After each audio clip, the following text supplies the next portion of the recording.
ওই আরিফ, জি আম্মু, টাকা নাও, বাজার থেকে মাছ নিয়ে আসো। ঠিক আছে মা, সাইকেল নিয়ে এখনই মাছ নিয়ে আসবো আমি। চাচা 1 কেজি মাছ দিয়ে দেন। আচ্ছা বাবা দাঁড়াও, মাছ দিচ্ছি। টাকা দাও আর মাছ নিয়ে নাও। বেটা আমি নামাজ পড়তে যাচ্ছি, এই মাছটা খারাপ হয়ে গেছে, এটা কাউকে দিও না। ঠিক আছে প্রিয় বাবা। আহারে আমার নামাজের টাইম হয়ে যাচ্ছে, তাড়াতাড়ি গিয়ে নামাজ পড়ে আসি। এই তো আমি বাজারে আইয়া পড়ছি, এবার মাছ নিয়ে যেতে হবে তাড়াতাড়ি। দোকানে গিয়ে মাছ নিয়ে আনি তাড়াতাড়ি। ভাই 1 কেজি মাছ দেন। এ তো বাচ্চা, ওই যে নষ্ট মাছটা এরা নিয়ে আনি আমি। এটা কিরকম পিস করব? আপনি একটা আপনার মতো করে হিসাব করে বানান। ঠিক আছে বেটা তুমি দাঁড়াও, আমি সুন্দর করে পিস করে কেটে দিচ্ছি মাছ।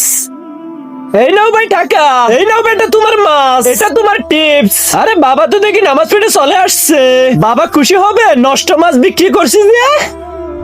বেটা খারাপ মাছটা কই? বাবা একটা বাচ্চাকে বিক্রি করে দিছি, তোকে বেচতে মানা করছি না। চলো যা এখান থেকে, আমি তোমার লাভ করছি আর তুমি আমাকে যেতে বলছো। নিচে থাকা সাধারণ এই সাবস্ক্রাইব বাটনটি ক্লিক করে যারা যারা সাবস্ক্রাইব করবে আল্লাহ যেন তাদেরকে এই কবরে শান্তিতে রাখে। আর ভিডিওতে যারা লাইক কমেন্ট করবে তাদের মনের আশা যেন সবসময় পূরণ হয়, আমি দোয়া করে দিলাম। তুমি আমার লাভ করনি, অনেক বড় ক্ষতি করছো।